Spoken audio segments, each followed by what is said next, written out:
we do want to thank you. It will be about 90 minutes today. I know the time of this is a little bit different, this webinar, than what we've traditionally done. However, if you ever do take a look at the Boston FAASTeam YouTube channel, where we put up a lot of our webinars, you'll see this posted up there. And this by far has always been our most popularly viewed recording of a webinar, bar none. So we did decide, hey, let's do this in the middle of the afternoon. We'll see how many people we get to join us, which we're passing 410 of you right now. So much better turnout than what we had planned with it. But what we'll do is we'll go over some of the accidents, incidents, and trends from both the FAA perspective and the NTSB perspective from what is the FAA Fiscal Year 2019. And I'll talk a little bit about that later on. So if you don't know who we are, here is the New England FAASTeam. I'm going to ask everybody just to say hi quick, but we have Dan Carter, who's the FAASTeam Program Manager from the Bradley FSDO. You want to say hello so people recognize your voice, Dan? Yes, sir. Hello, everyone. With the Bradley FSDO, I'm actually in Julian, Pennsylvania today. So happy to be here. We have Rob Leonard, who's the Airworthiness FAASTeam Program Manager for the Bradley FSDO. Hi, everyone from Connecticut, and it's good to be with you all today. Thank you. We have John Wood from Portland, Maine. Hey, folks. Welcome from Portland, where we have 6 inches of snow on the ground, and it's still snowing out there right now. And if you don't know me, I'm Stephen K. Brown from the Boston FSDO, which we don't have 6 inches, but it's snowing here too. And then also joining us is Wings Pro from the Bradley FSDO area and flight instructor for both airplanes and gliders is David Strasberg. You want to say hello, Dave? Sure thing. Hello, everybody from sunny Northampton, Massachusetts. I can see the snow clouds all around us, but it's not getting us right now. Excellent, excellent. Hey, we'll cover this at the end also, but if you are curious and want to take a screenshot, here's our contact information, including Dave's down here in the lower corner. And, you know, one of the things that we try to do with the FAASTeam is always promote, educate, and improve. And a few things that are important is making sure that you are a proficient pilot and recognizing if you're flying in different types of aircraft, you know, that you need to practice and be proficient for those different types. You know, if you're flying the airlines every day, but flying in gliders on the weekends, you know, it's good to have a review in the gliders. Don't just use your AQP check in the airline. Same thing if you're towing, you know, make sure that you get a check with an instructor that's well qualified, and tailwheel if you're doing tow. And some of the more important things is, you know, being part of an organization, which for the glider community, almost all of us are, that really, really helps. And also doing annual checking. And we want to thank you for joining us. We can't all meet in person like this right now, it seems. We're all meeting online, but this is part 1 of being a proficient pilot. And what we all need is part 2 also. And you may not be able to do that right now, but do kind of pre-plan for that coming up here in the near future. So a little bit of a disclaimer for today is the intention of today is to provide, you know, discussion material for glider instructors out there and pilots. You know, if we look back at what has been the problems that pilots have faced in the past, we're not here to speculate or really provide much more additional information beyond what you may see in the NTSB, but just to make you aware of what the accidents are and what has been provided to the public, and maybe give you a little bit more insight beyond the NTSB from what we see on the FAA side of things. You know, the information provided here is almost exclusively public information that you can go and find online too. You know, the accident numbers from the NTSB are provided, so you can go look at the report yourself. You know, also, we do our best to make sure that the information is accurate as reported at the time, but occasionally there are errors in it. You know, I was trying to find one item from us on the FAA, and, you know, somebody had put in the tail number, put in a 1 when it should have been a 2. And, you know, I spent a day and a half searching for it, for that little typo error. You know, also be aware some of the pictures here may be a little bit intense, so do be aware of that coming up.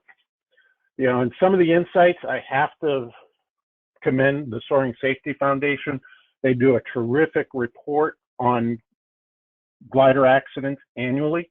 A little bit different. They look at them from a year, you know, the start day or January 1st through the end of December, where we are kind of forced into looking at them in a fiscal year in the FAA.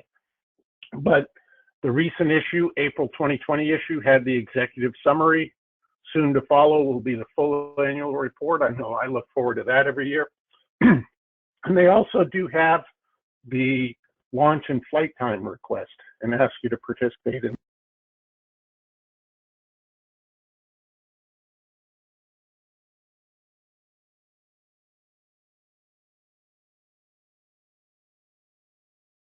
Some of the terms and verbiage that you may hear today is, we'll use the term accident, which is used by the FAA and the NTSB. Serious incident, which is an NTSB term. Incident by the FAA. An occurrence, or also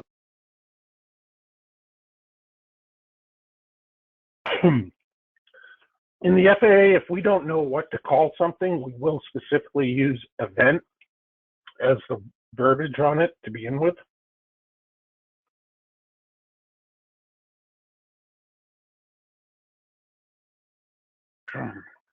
And when we talk about the fiscal year, in the FAA, we kind of are restricted to looking at things on the fiscal year. I know John and I have talked about this a few times, about maybe looking at gliders or seaplanes or something on an annual basis from the calendar year, but each time we try to mesh it in with some of the FAA stuff that we do, we always get the reply, no, we look at it on the fiscal year. So that's what we're doing here, is these accidents cover from October 1st, 2018 to September 30th, 2019. Now in the FAA, what we do is we have a few systems or things that we look at to find out and deal with initial reporting. And I'm going to cover some of that before we get into the NTSB side. One of them is what's known as the Emergency Operations Network. And this is what, you know, Washington is looking at in terms of keeping an eye on what's happening with the entire FAA air traffic system and everything. And this is where many things are first reported. This is where, you know, ATC, police, FSDOs, and all sorts of other entities may first report occurrences, incidents, and accidents before they're even looked into further. You know, probably the most common thing you see on this is either off-airport landings of gliders or accidents or incidents. You know, and also do note, not everything that's discovered is entered into this. You know, I do check this on a weekly basis. One of my things that I do every Monday morning is take a look at this in relation to gliders. And there's not a whole lot of 2019. Using a keyword of glider, we had 42 total reports. But as you would suspect, things like gliders get mixed in there a little bit. 30 glider events reported into the system in fiscal year 2019. And what's interesting is some of these are, you know, a glider was reported as a UAV by an air carrier. Another, a Cessna, reported a glider as a model aircraft, you know, and ATC was kind of like, well, yeah, we're talking to them, or I have them on my radar because they may have been transponder. Also interesting, you don't necessarily see these pop up other places, but other motor glider events where things such as lost prop or unable to start the engine. We had a prop shear pin break on one of them. And then what we use in the FAA is a transmittal reporting system where we look at all different types of things. And what I took a look at is different incidences and occurrences that are in the FAA system for fiscal year 2019. If you take a look at it, the accidents that we'll be taking a look at are in there. You know, out of the 17 accidents in that fiscal year, the FAA went on site to 12 of them, did not go on site, investigated from off site on 5. Incidents were actually are fairly low reporting for gliders.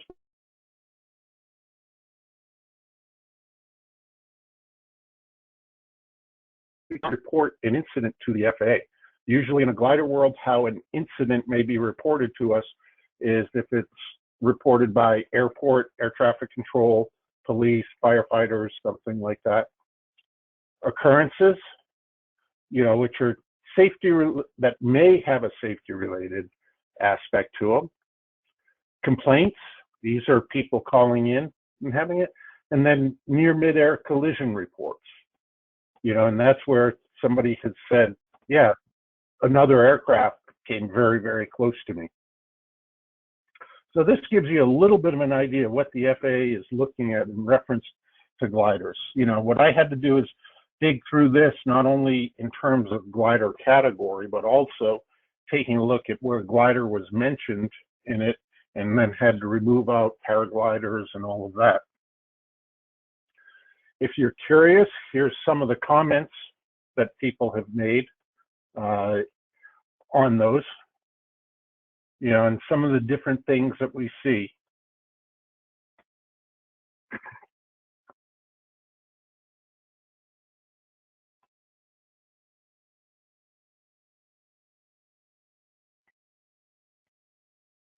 You know, and it, like I said, it's this is probably a good example of it, because an occurrence is at the lowest level. It's something that may have an effect on the safety of flight. An incident is something that does have an impact on the safety of flight, but does not necessarily meet the criteria for an accident. And then accident, you can take a look at the definition in NTSB Part 830.2.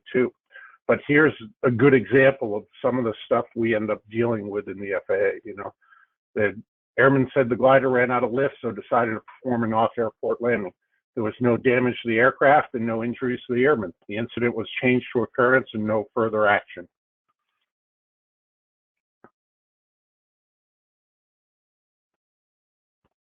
You know, this is a common one that we hear about quite often, but making sure that the spoilers are closed on launch.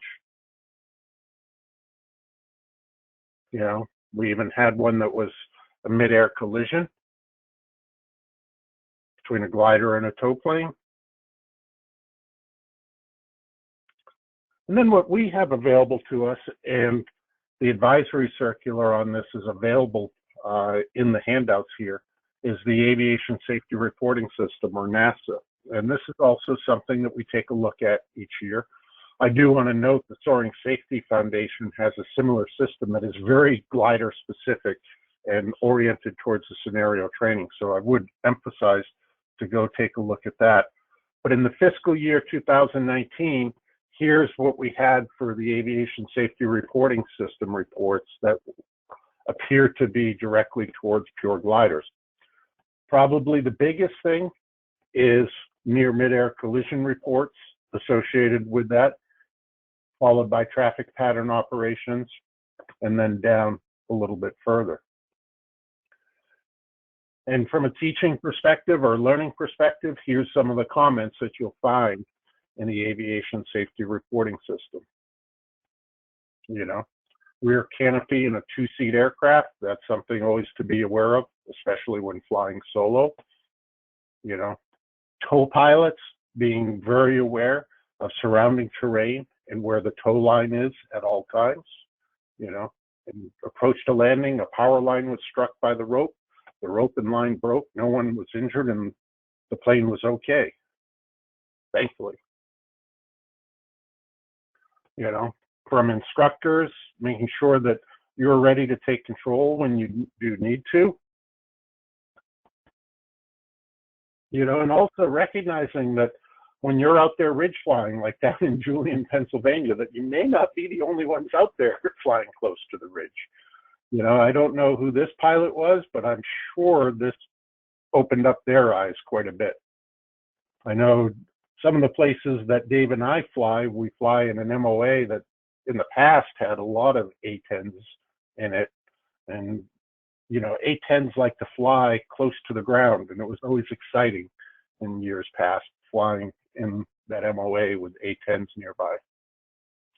And then also, you know, you learn about some of the issues associated with if you're out there flying on a day like today. You know, now the sun is breaking out here versus snowing up in Laconia, but recognizing that weather can play an impact.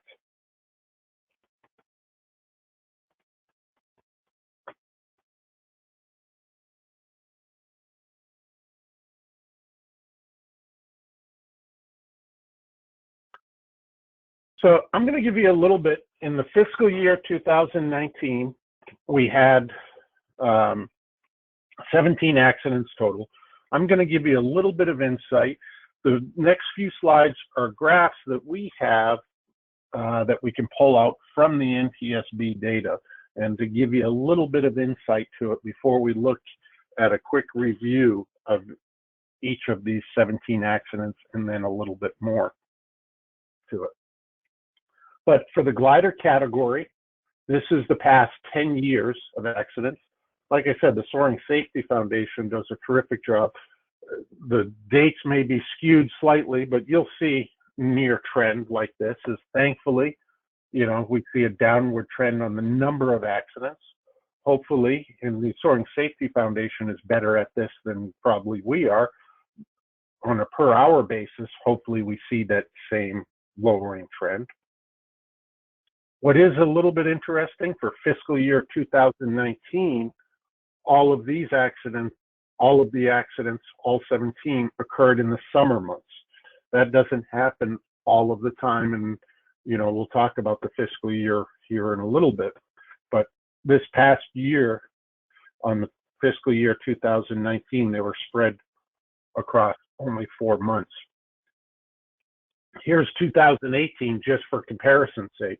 You know, we had most of them focused in the summer months also, but we had some that were out later in the year, earlier in the year. And for fiscal year 2020, we've seen that occurring also. For the 17 accidents that occurred, here's the phase of flight. Landing was the largest one, with 6 of the accidents occurring associated with that, 3 associated with maneuvering, 3 with takeoff, only a couple associated with en route, but then the approach and initial climb near the airport. You know, so it is really kind of, you know, maneuvering and right around the airport, loss of control issues are the biggest factors that we want to be aware of in the glider community. For the NTSB, and you'll see this from Soaring Safety Foundation, is out of the 17 accidents, actually 6 of them were motor gliders, but 2 of them were ones in which they had the engine stowed and it did not play a factor in it. So the NTSB didn't basically write that up as having an engine. We can sort the data down to take a look at gliders that have 1 or more engines, and here are the 4 that they had listed. This is looking directly at fiscal year, all 17 accidents by the highest level of injury. 6 of them were fatal, 3 serious, 2 had minor injuries, and 6 had none. And we'll talk about that a little bit later on too. This is for those 4 motor gliders. And if you're curious where these events took place throughout the country in fiscal year 2019, this is where they did end up occurring. They really, the only state that had more than one was just Texas, but they were pretty widespread, and of course around a lot of the typical soaring areas. Over here on the side are the states from which the pilots involved in the accidents were domiciled, and as a result you can see some differences. Like if we take New York, Wisconsin, Utah, Mississippi, is those states all had accidents where the pilots, none of the accident pilots lived in them. But we did have pilots that lived in Tennessee that were involved in accidents, Minnesota, and probably even a couple others if you cross-reference those two lists. The Soaring Safety Foundation talks about this a lot, and I want to emphasize here, this is for fiscal year 2017, because so few accidents within a year have the final report ever issued, so this is not there. But if we take a look at accident causal factors at the highest level, and we look back on 2017, where not all the reports are completely finished, but most of them are, you'll see the primary causal factors are personnel issues, environmental issues in the aircraft. And even on the aircraft, what that may be is use of controls by the pilot, you know. And if you break it down further, taking a look at ability to perform a task such as landing, operating the aircraft within its capabilities, the environment, what impact it had, you know, use of equipment, wind being a factor, you know, performance control by the pilot, aircraft control by the pilot with specifics such as, you know, lack of airspeed control, lack of angle of attack control, hey, even hitting the trees.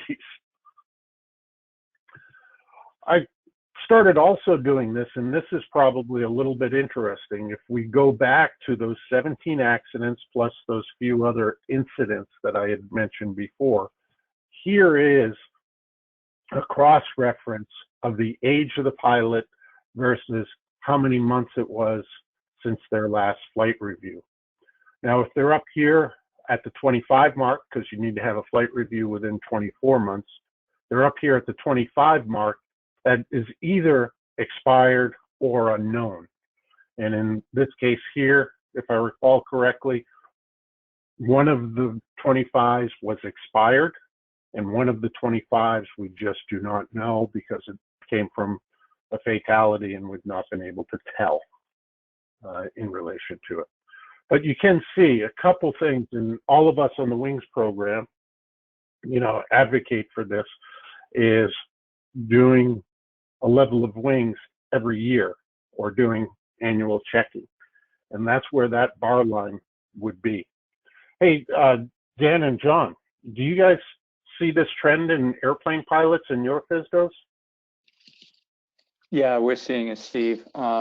You know, it's the same thing. It's funny because when you first created this chart, which I think is a great chart, you know, it really was, I was very happy to see it because it reflects what we're seeing also up in my neck of the woods, which covers Maine, New Hampshire, and Vermont. Yes, Stephen, I'd add to that. It's very similar where we're at, and also we're seeing this trend with pilots that want to be involved with the remedial training program. This would align very closely with that.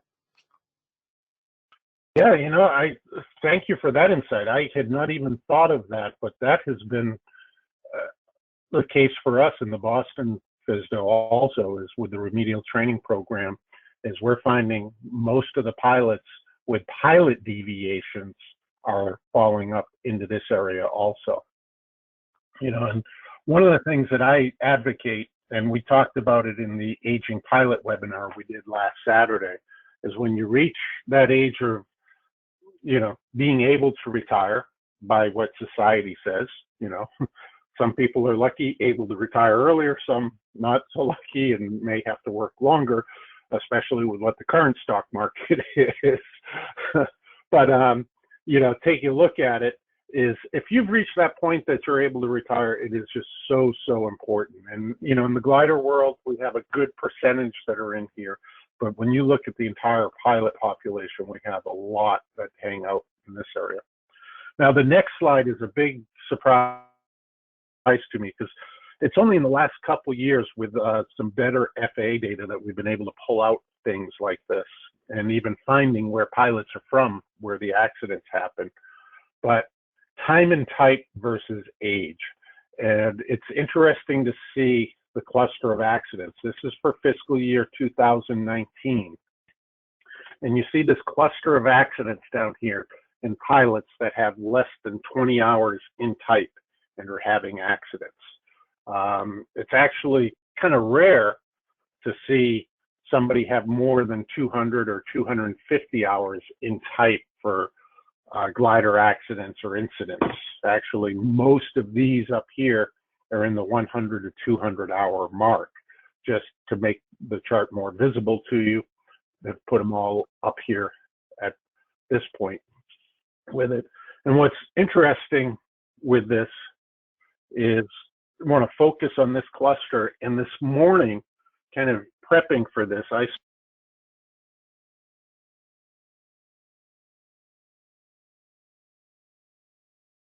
started here by my side is we had 7 accidents already in fiscal year 2020, which started on October 1st, 2019.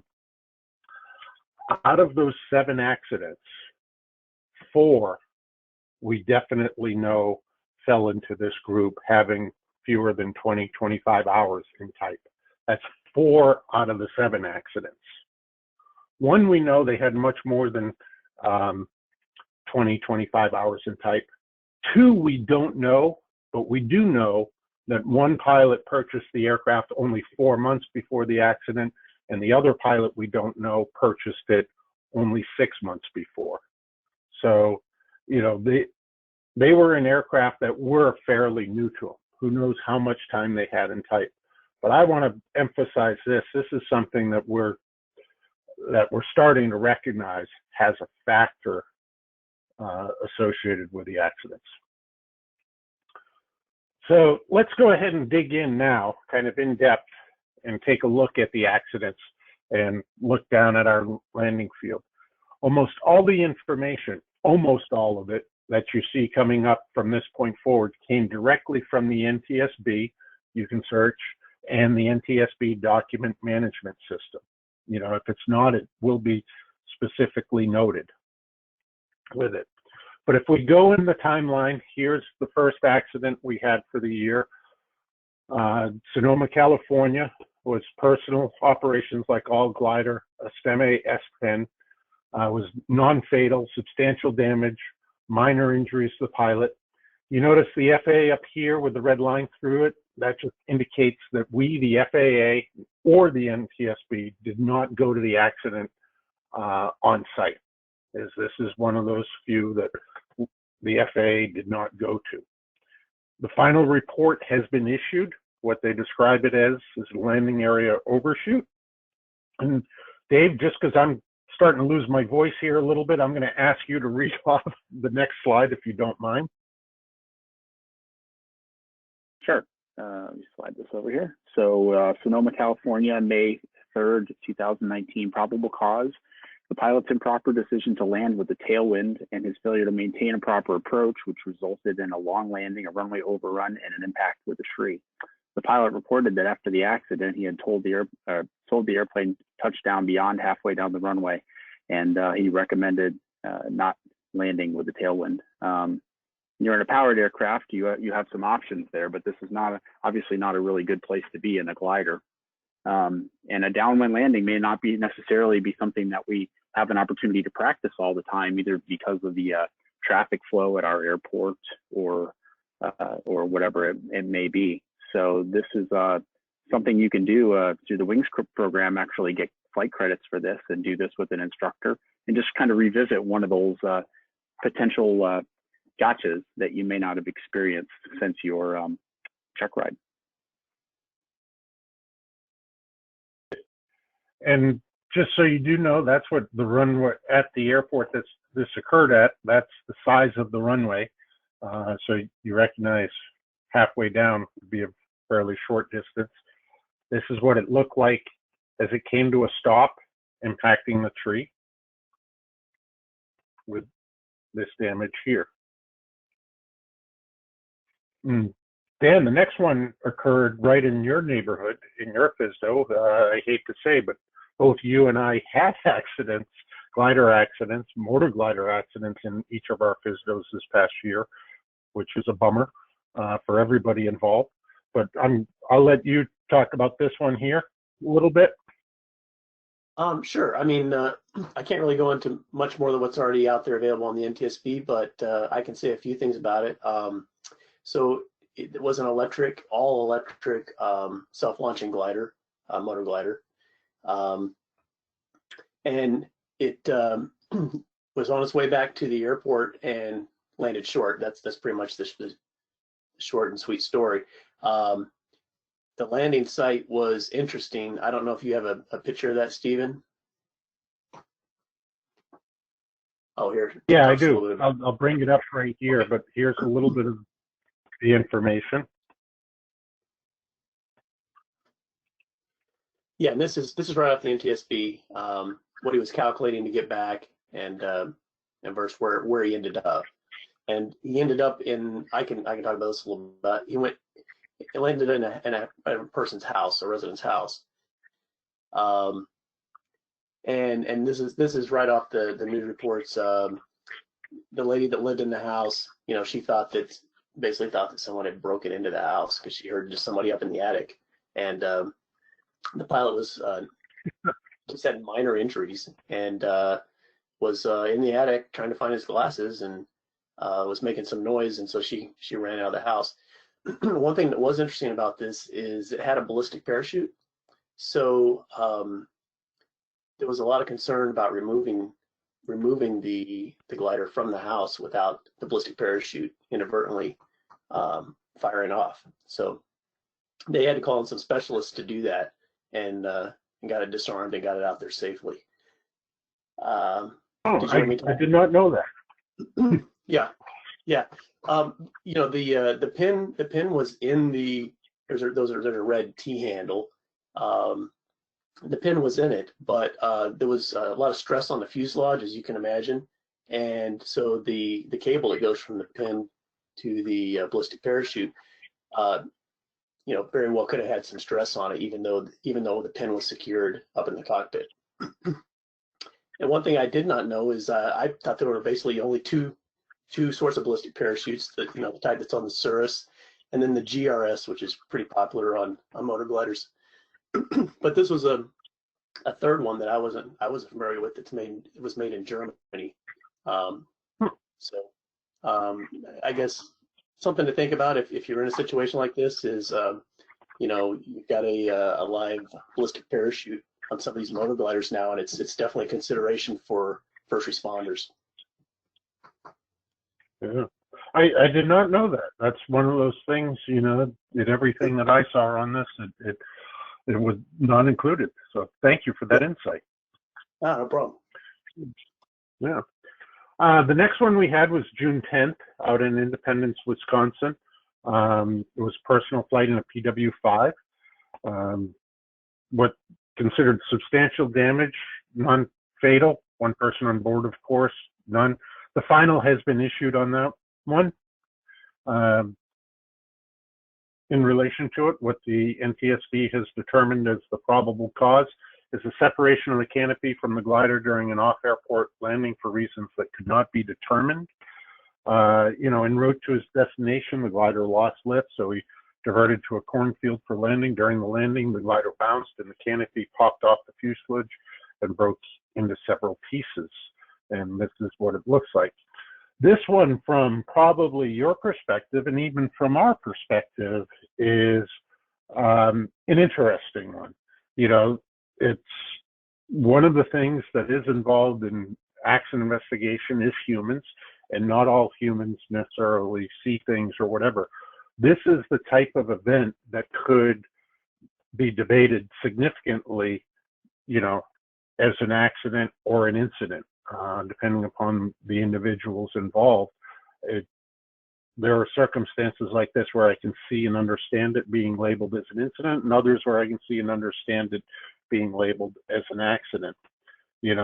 Probably I would suspect, and I emphasize here, this is a personal assumption, I'll emphasize that, is probably because it is distinctly written into the definition of an accident in 830.2 by the NTSB, is, the broken canopy that you see here would significantly affect the performance and flight characteristics of the aircraft. A broken canopy on any glider greatly increases the drag with it, and depending upon the glider too, may even affected structural strength. And that's probably what was taken into consideration by the NTSB and FAA on this one, on determining that it was an accident. You know, and all of us have this, you know, the glider pilot in me, your heart goes out to whoever this pilot was, you know, because they're sitting in the field dealing with a broken canopy, which is going to be expensive and everything else. And what you see up in the sky behind them is just, you know, these nice, terrific looking cumulus clouds. And, you know, doesn't that happen when you end up having to land somewhere else all the time? So I feel for that pilot, I do. Next one was not on site by the FAA either. Very little information on this one. You know, it's preliminary. It was non-fatal with 2 people on board. I emphasize here, you'll see the asterisk. One of the passengers was listed as no injuries. One was listed as serious.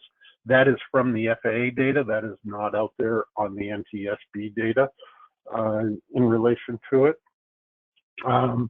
And what we know from the preliminary and from the FAA stuff is it appears to be on landing during a premature termination of tow event, i.e. what people will normally call a simulated rope break. But that's about all that we have right now that is available for us to be able to disseminate publicly on this one. Next one was out west in late June, and we did in late June. You may remember late June, early July. It seemed every time we were turning around, we had an accident associated with a glider. We had this LS-4A, minor damage to the aircraft, but it was fatal. It is preliminary, and this is very, very unusual for us, and we'll talk about that here in a little bit. Is what we have is a post-examination of the accident site by the FAA inspector revealed that all major structural components and primary flight controls of the glider were intact. The glider came to rest upright in a field with heavy vegetation. That picture was not from that. That was a different picture.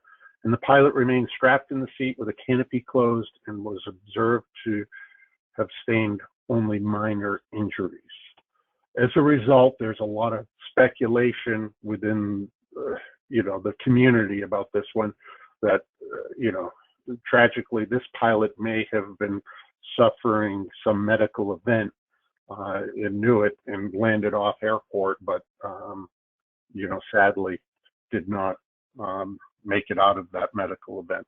But that is, you know, speculation, I would say, for right now in the gliding community. It is unusual, but it does happen. The NTSB and the FAA both went to this accident in Ephraim, Utah for Arcus M. Was fatal for 2 people. What they reported as minor damage to the aircraft. We might see that change. It is preliminary in relation to it. But impacted the side of a mountain at 7,268 feet.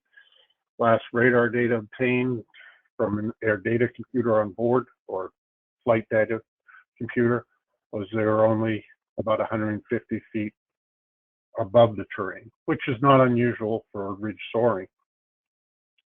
You know, and the wreckage was secured at the wreckage was brought to a secure location for further examination. This does not necessarily mean, when you see this on the preliminary from the NTSB, that they are putting added focus on the airframe.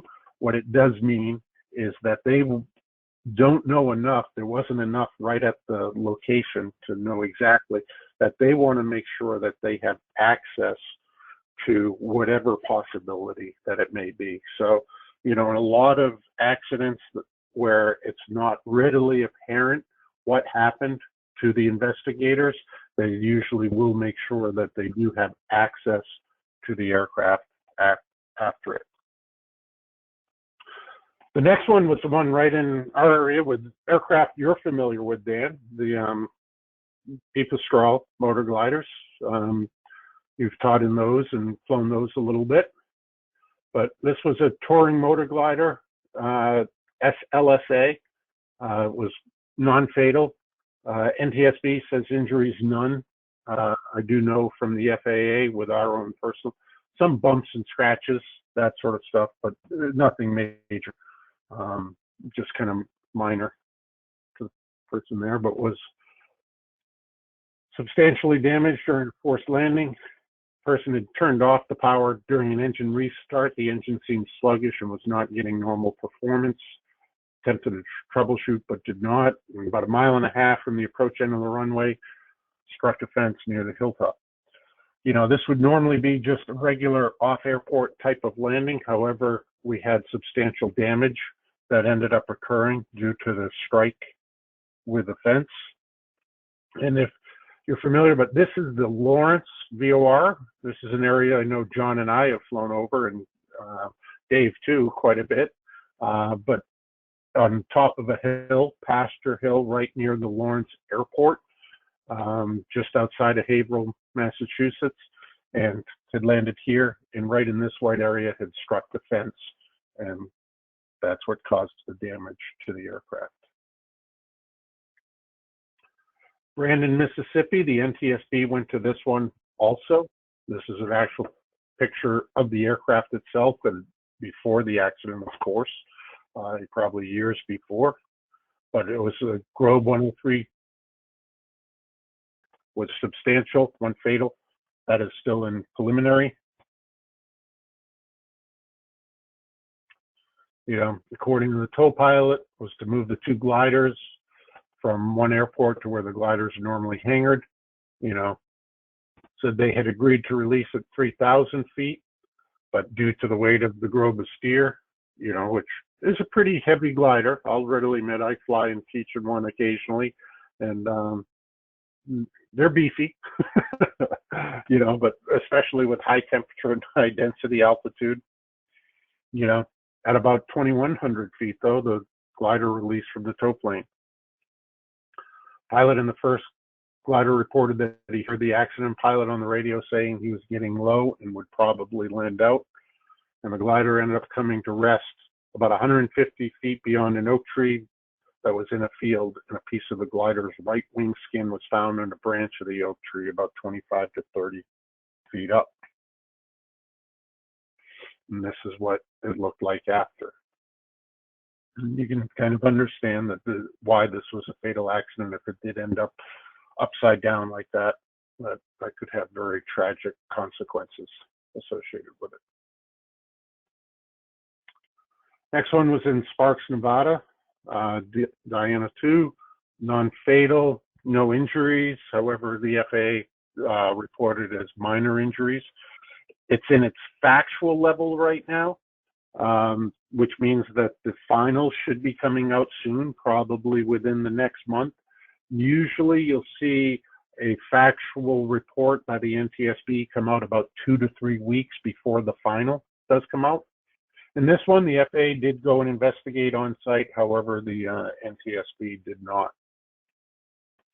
Here's what the pilot reported, that during an aerial tow about 200 feet, weather vane to the left and ran off the side of the runway about a foot.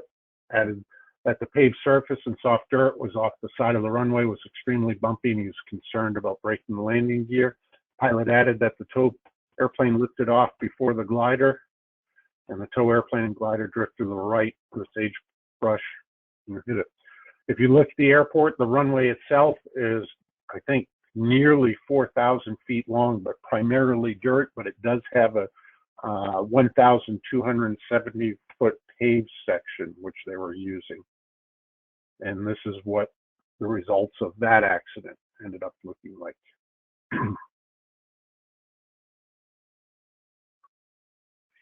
Next one was a little bit different, personal flight, but listed under glider tow. This is a similar aircraft. Neither the NTSB or the FAA did go on scene on this one, partly because of the on scene was pretty far away, but it was fatal. It is still preliminary. on it. And the glider was using the auto tow launch method and utilized a vehicle pulling it. The glider took off at an unusually steep rate of climb to about 60 feet, is what the NTSB has. On FAA reports, they listed as 100 to 150 feet above ground level when the left wing dropped and the glider rolled to the left and impacted the desert floor, and the wreckage was recovered to a secure location. Wurtsboro, again, like I said, we had a lot of these in June, July. This was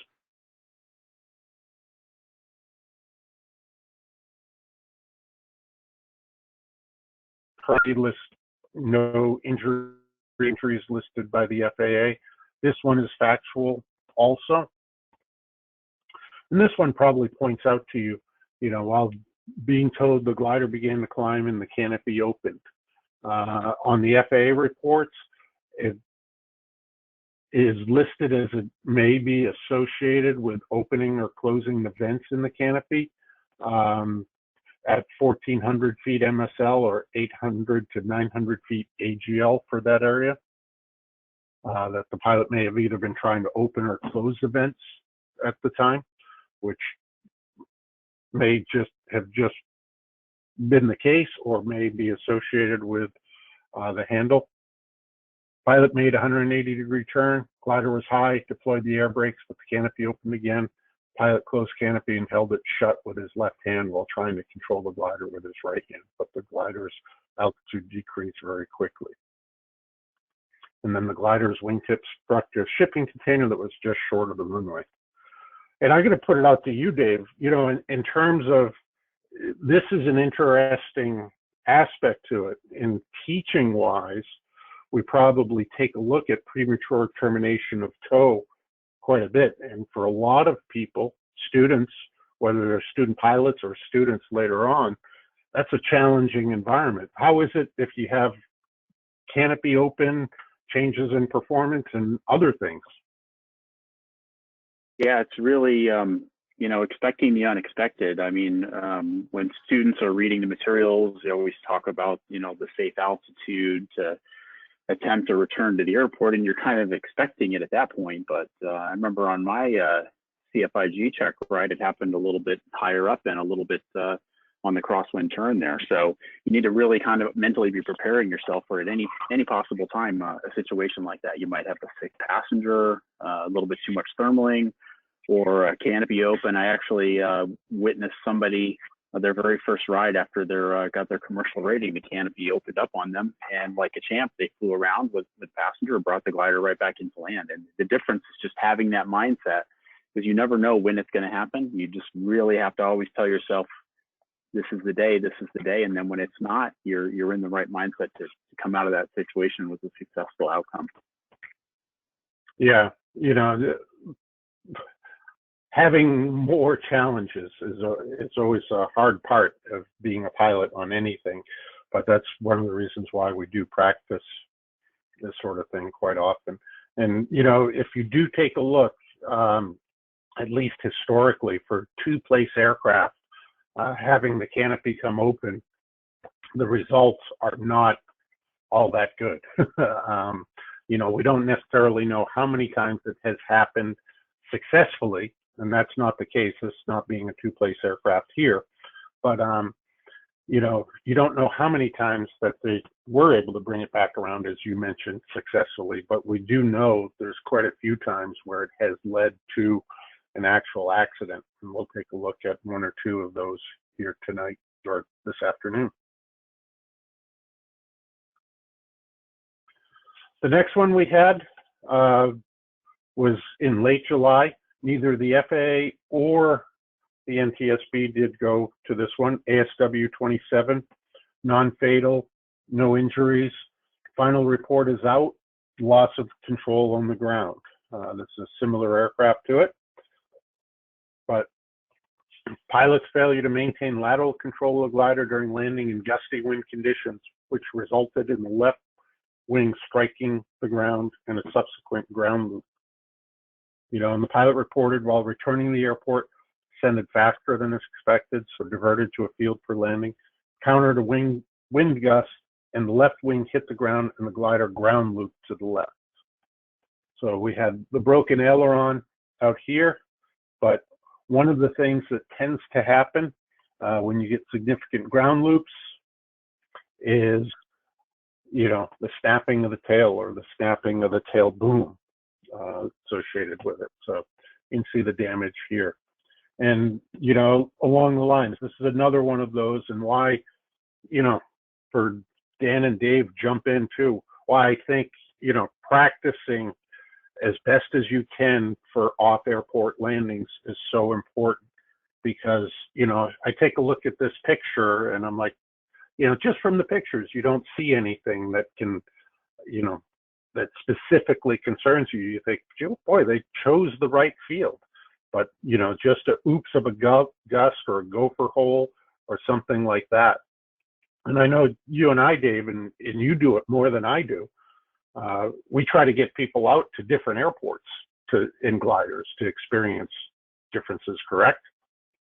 Oh, absolutely. I mean, you get, when you're flying a glider and you are in a situation where you're pretty much tethered to your home airport, you have a kind of good feeling for everything. But when you get out there, if you have to do a landing in an off-airport situation, you may have no idea what the ground elevation is. And you really need to focus and think about the angles and the way that looks. And I know my airport in Northampton, our runway is rather busy. So we actually land in the infield area at about 1,100 foot space regularly. And that's a really good simulation for off-airport landing. I think it's really important, like you say, to simulate that as much as you possibly can. Yeah, I think the one thing I'd add, Dave, is, you know, we used to have students that got so used to, you know, turning their base, you know, over the red barn or whatever, and then everything worked out, you know, great. And then we go to another airport and try it, and usually had a, you know, an eye-opening experience. So yeah, I definitely recommend that as well. Yeah, if your glider club does take the opportunity to go visit another glider club or go visit another airport, please, please, please take the opportunity to go. It's going to help you learn so much more and be a better pilot about it. You know, and John might laugh or chuckle here a little bit, but I emphasize this, and I've reached the point in my career too where I'm telling you, the FAASTeam tells you to do this. If you're on vacation somewhere and there's a glider port, you know, go for a ride, go flying when you go on vacation, because it's the terrific opportunity to see places you've never been, never flown before. You know, is if you're flying in New England or Julian, Pennsylvania or whatever, you know, and you get to go out to Moriarty or the Phoenix, Arizona area or Southern California, you know, the terrain is just so much different. So if you are in an area, take that afternoon, you know, get a hold of either the glider club or a commercial operation in the area and go out and get together with an instructor and learn a little bit about a different area, maybe learn a little bit about a different type of glider too that you may have never flown. I can't emphasize that enough.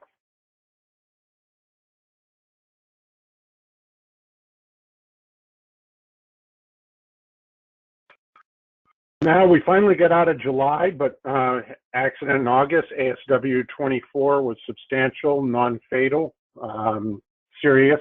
It was loss of control on the ground out in Arizona, as I was mentioning. Being final is pilot's distraction due to the environment, his failure to lower the landing gear and subsequent failure to maintain directional control while landing the glider, which resulted in an impact with a utility box. I might have made a slight little,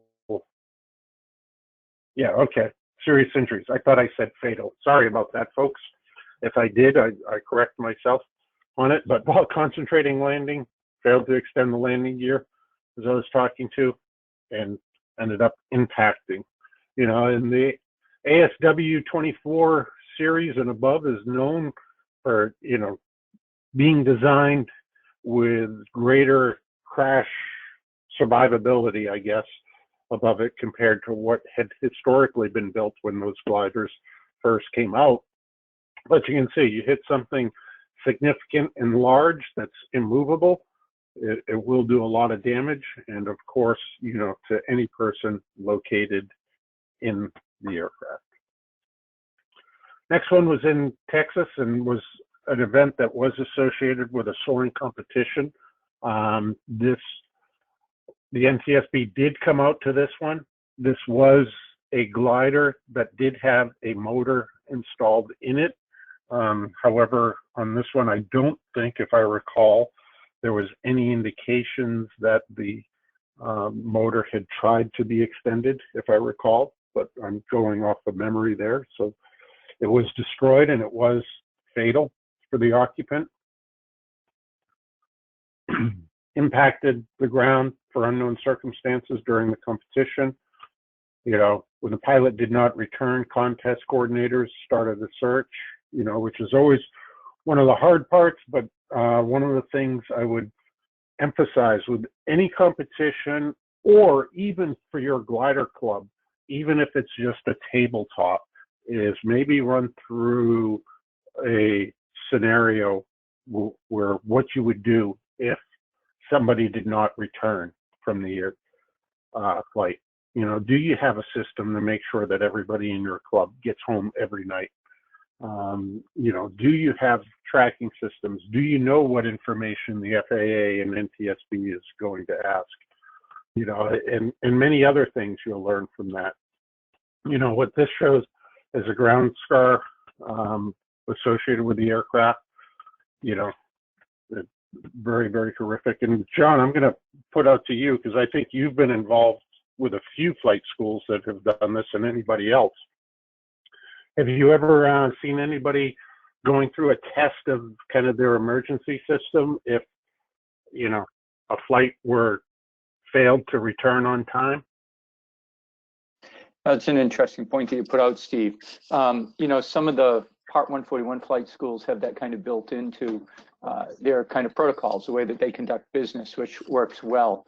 But it's kind of rare to find that at 61 flight schools, and you're much more familiar with the gliding community than I am. So what do you see out in the gliding community as far as that's concerned?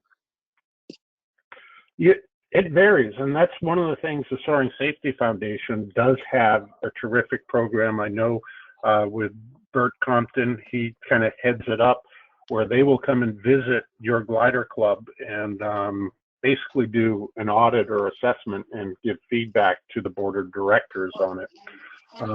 I've had the opportunity to talk to him a couple times about that program. He will, of course, they never do share specifics about any given club, but he has shared with me, and he shares even in Soaring Magazine and other places, some of the trends that he has seen. And, you know, I bring this up only because I think for a lot of clubs, this would be a very, very challenging event. You know, it's hard enough for contests where they have learned over the years and already probably have a system set up. But for a glider club, I think it would be challenging or difficult. I don't know, Dan or Dave, do you have any comments on that? No, I think. Go ahead, Dave. I was just going to say, I think if somebody takes off and they're gone, I'm just probably a little jealous that they may be having a particularly good day, but definitely something to think about. Yeah, and you know, I bring it up just in relation to the safety culture, and we'll touch upon that as kind of the endpoints to it. Is I would emphasize that for any club, I think that would be something to discuss and maybe run a scenario or something to help improve your safety culture in your club. I guess the only thing I could think to add is, you know, the personal locator beacons. I know I've seen a lot of clubs and a lot of glider reports, a lot of the glider pilots are using those, you know, like the spot locator, for instance, that sort of thing. Just kind of throw that out there to you. Yeah, I do use one. I use an InReach Mini, both gliding and on my personal type stuff with it. You know, but that's just a part of the system. You know, clubs should probably have other things that they're taking a look at and doing. You know, Yeah. it's kind of, you need to have the pants and suspenders, I guess. Yeah. Yeah, and it totally. does happen. I just last month, because it was like 2 months ago now, or just, well, no, it was right when all of this COVID stuff started, mid-March, went flying, and my son was with me, and he knows quickly and easily where to find my tracking online. And I land, and he's like, "What's up with your tracker? All it ever showed was at the hangar." I'm like, "What?" And you know, I ended up, we went online, and then I ended up testing it. Oh man, I spent like 20 hours plus the next week. Took it on a hike, left it outside, did the reboot and all, and ended up calling Garmin, and they ended up replacing it for free. They basically said, "Yeah, it broke. It doesn't work," and that's what I end up using now. Wow. So, all right, San Antonio is what we're talking about, but the failure of the glider rope, which lodged in the glider's rudder and resulted in a hard landing. I think I may have passed by this, so let me just go back. But non-fatal, no injuries, glider tow event, the final has been issued there. To properly secure the glider's aft canopy, we were especially a few things. If you're flying a two-seat glider by yourself, you need to really, really check for loose objects, make sure that other canopy, if it is separate, is secured appropriately, making sure that the controls are free and correct, all sorts of things associated with it. You know, it truly does. I think from a pre-launch perspective, flying a two-seat ship with just one person in it has added hazards that you have to mitigate the risk for. And this is an example of it here, I believe. You know, while being towed and approaching 3,000, the glider's rear canopy opened. Shortly after, the glider entered an uncontrollable downward spin, and the front canopy shattered. And they found a section of the tow rope, because the tow rope did break, still connected the glider and lodged in the rudder's mechanism. What is interesting here, in relation to something unusual, I'm not saying that it doesn't happen, but basically the NTSB did put this in there to basically say, yeah, we got some information from the pilot, but as we tried to get any more, we never heard from them. They just kind of went poof on us. So this was an interesting thing to see in the document management system. Was an accident partly because of the damage down here near the landing gear, but this is what it looked like after. You know, being a twin Grove, is the rear canopy gone, departed the aircraft, and here's what was left of the front canopy.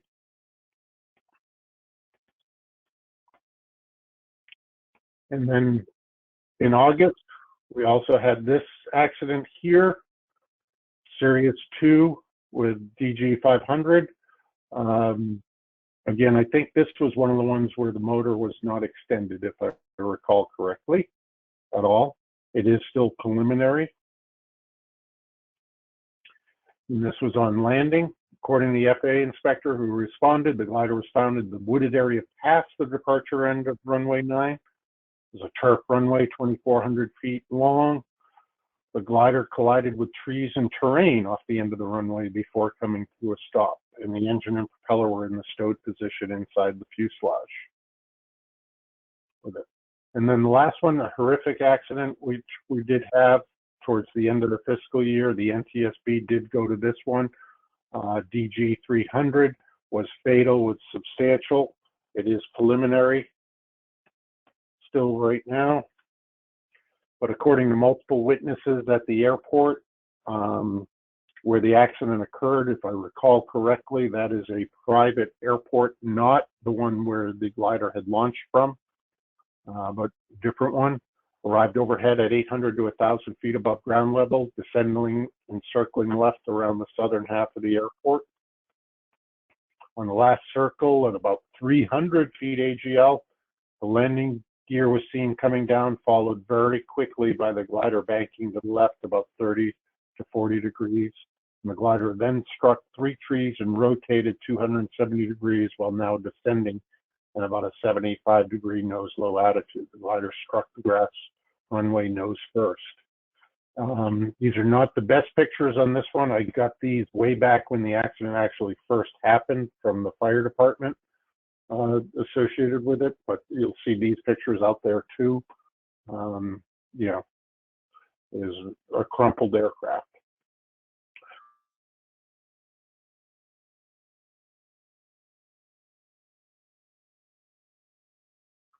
On them, like tow operations and other stuff. In fiscal year 2019, emphasized, there have been some already in fiscal year 2020 that are not shown here.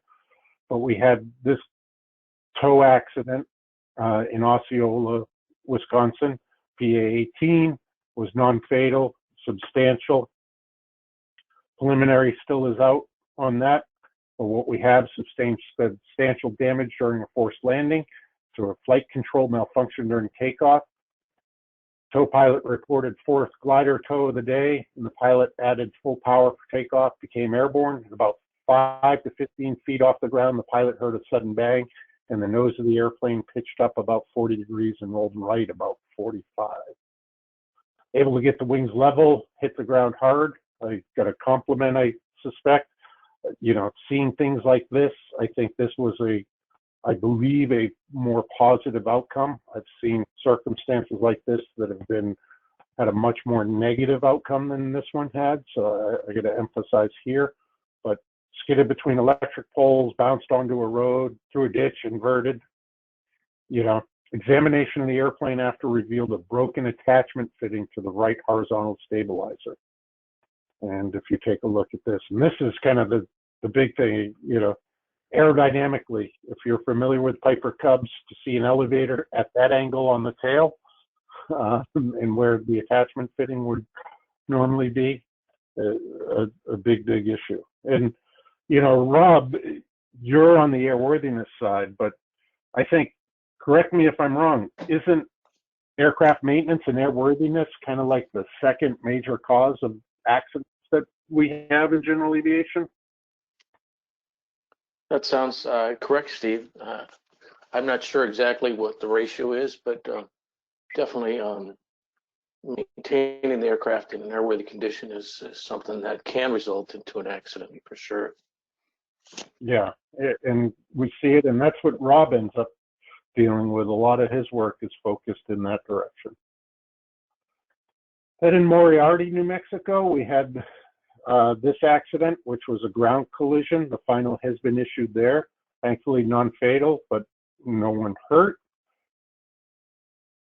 But probable cause, pilot's failure to see and avoid a parked glider while taxiing from the runway, and after landing, decided to cut the corner instead of following the taxiway center line, and subsequently the airplane's tail rose and the elevator struck the glider's vertical and horizontal stabilizer and damage to 2 aircraft that you see here. You know, and this is a bummer for everyone involved in this, but one thing I would say, this is the type of accident, they're kind of few and far between, but I think it highlights to us how, as glider pilots, no matter where we are on the field, we need to keep vigilance. You know, you may even be in the staging area and things can go wrong very, very quickly. Now, I hope today has been, you know, a big part to it, but you know, one thing to realize is we hear this all the time is, you know, well, we've never had an accident, we're so safe. You know, safety really is more than just not having an accident.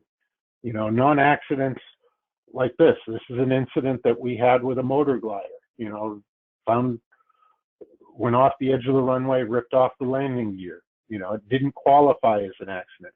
We see things like this probably around our club, whether it be launching with the spoilers open, you know, landing gear not down, but, you know, things like that. And what we all have to ask ourselves and as instructors in dealing with our students is how close were we to having an accident, and are we really being safe? Because I know this happens. You know, we're all humans and we try our best to be safe, but we may not recognize without outside input, you know, that in our attempts to be safe, we may actually be making it worse. You know, and Dave, you and I have talked about this a lot. Both of us are advocates for the WINGS program, but isn't that one of the things you think that by flying with a pilot throughout the year and doing a level of WINGS each year, you get the opportunity to have an instructor point you in the right direction? Yeah, absolutely. That chart that you showed earlier were people that were still current. They were just kind of under that 24-month threshold, but there may have potentially been some proficiency issues there. It's really something you need to think about right away as soon as you achieve that next level of currency. I mean, it's not something that you should just think about every 24 months. And one of the things that I realized is that I was getting involved with the WINGS program as a flight instructor is I was spending a lot of time giving advice and evaluating other pilots, but I really wasn't spending a lot of time flying with other instructors.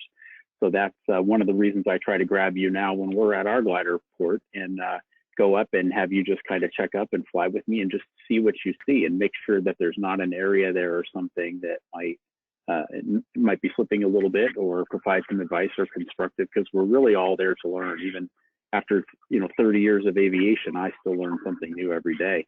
I think it's important to go into that with a bit of humility and fly with other pilots and take their advice and just do that as much as you possibly can.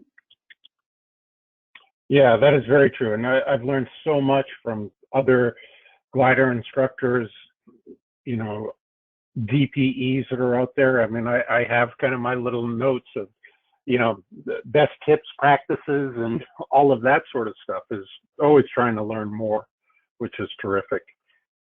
Hey, as we do get near the end today, you know, a couple things to point out. If you did take a look at the executive summary by the Soaring Safety Foundation in Soaring Magazine, but here's kind of some of their safety points that you talk about. And, you know, we were talking, Dave, in terms of flying with people. Are these things that you end up focusing on when you fly with them each year? Yeah, definitely. I have the little handout that's there printed out there. I try to take that up with me and just sort of check some boxes off. And it really allows you to apply a very diversified evaluation of what the pilot's doing, and maybe perhaps some tips. A lot of times, the first flight of the season is about, let's get up in the air and get those 3 landings in again so I can get current. And that becomes the focus a number of flights versus trying to necessarily hit some areas up. So don't be in a rush. We're going to be a little delayed this season with the virus and all the issues and everything that our country is dealing with there. But really think about it as re-establishing proficiency in a diversified manner rather than some boxes. Yeah, and you know, being able to work with these things, and I'm emphasizing again, you know, not only directly between you and the instructor, but this is a good opportunity as flight instructors to think about the safety culture of the environment that you're operating in. You know, most of us are operating with clubs or commercial operations, but, you know, is it clear to everybody in the club how they should be involved in helping out with the safety of it? You know, I think one of the most important people at any club is the wing runner, because they're the ones that have that last chance to catch some of the things. And I mean, if you were to take a look at all the things each of us have seen, you know, the people taking off with tail dollies still on. I've seen people telling me they're ready to go with seatbelts not connected. Seatbelts connected, but parachutes not connected up. You know, who knows in terms of flight controls? Every year, I mean, positive control check is one of them. But if you look at the April issue of Soaring Magazine, the April 2020 issue, these are kind of the highlighted safety points that the executive summary has. Here's what I've kind of pulled out from all fiscal year 2019. When you look at the NTSB accidents and what we had in the FAA data on it.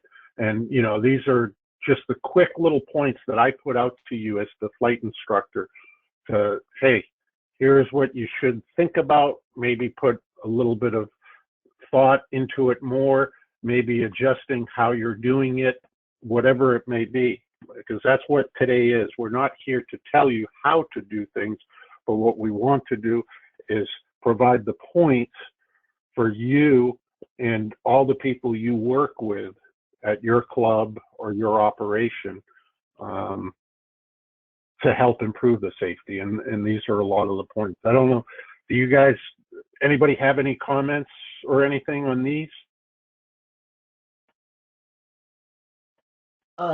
No, Steven, I think those are great. And I love that you also hit on earlier all the stuff for the tow pilots as well, because I know the tow pilots have a big impact on safety, and they're kind of sometimes they get kind of overlooked. Sometimes they're out there working while everybody's out having fun soaring, but they can make a huge difference in an airport operation safety, in my opinion.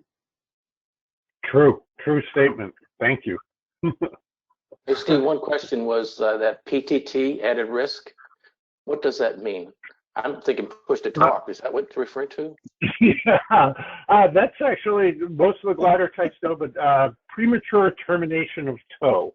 Actually, if you look deep, buried within the practical test standards, is normally called, or you'll hear a lot of people talk about it, a rope break, but Dave was talking about it on his CFIG check ride years ago. You know, is many instructors get in the habit of teaching it at the lower altitude, which has risk associated with it, but then you have the student only know it in one circumstance, and then when they're put in the situation of having things like we talked about the canopy, or Dave was mentioning, it was like on the crosswind leg or something, Dave, on your check ride you mentioned? Yeah, it was as I climbed out through 500 feet in a left turn and thought, okay, I'm good here. And then all of a sudden, I got busy. And how you really deal with that startle factor in a pilot. I mean, it's not about you know, trying to scare anyone or show them that you can do this rope break return to field at 200 feet. But how are they going to react to that situation when the unexpected happens, whether it's a premature termination of tow or a canopy opening or any situation? Fly the aircraft, and you know, if you can have some confidence in a student or whatever, you know, everybody may in glider training might sort of expect that rope break as their last, perhaps last maneuver before they solo. But you want to give the students something that they're not expecting and see how they manage that. That's really going to help keep their mind fresh, keep those synaptic connections functioning, and give you a good evaluation of how they're going to perform when they're on their own. Yeah. Hey, Steve, I have one thing. Just curious, what is the willing to say I got it? I think I know what you mean by that, but I was just wondering if you could expand on that just a little bit. Say that again. I'm sorry. I didn't hear. It didn't come through. The safety point, willing to say I got it. Or if you could expand on that just a little bit.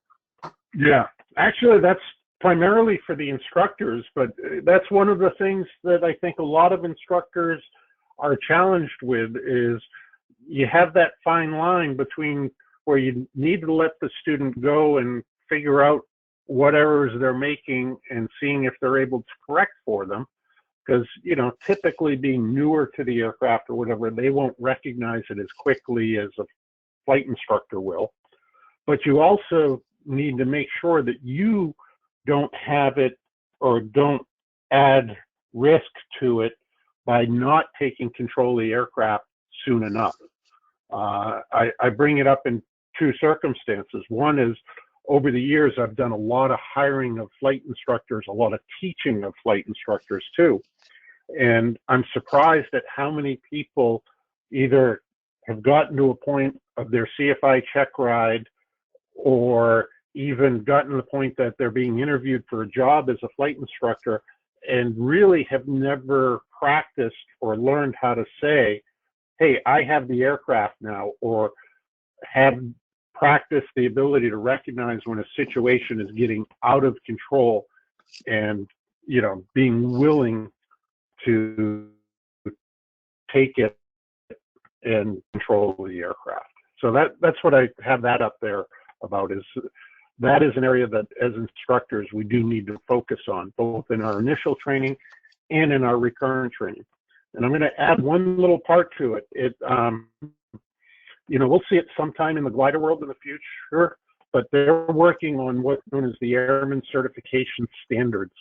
And they've started in the airplane, and they'll be moving out. But one of the biggest things that group figured out when they started working on the flight instructor PTS, or flight instructor ACS, Airman Certification Standards for the airplane, is not only does a flight instructor need to recognize and be able to teach hazards, risk mitigation, and aeronautical decision making, but a flight instructor also has to have the capabilities themselves to recognize the hazards, risk mitigation, and decision making associated with how they are controlling the instructional environment. You know, an instructional environment does have added risk associated with it. And as an instructor, you need to do your best to mitigate that risk, because you have a responsibility to your student to keep them safe. So that's what I'm trying to get at with the willing to say, I got it.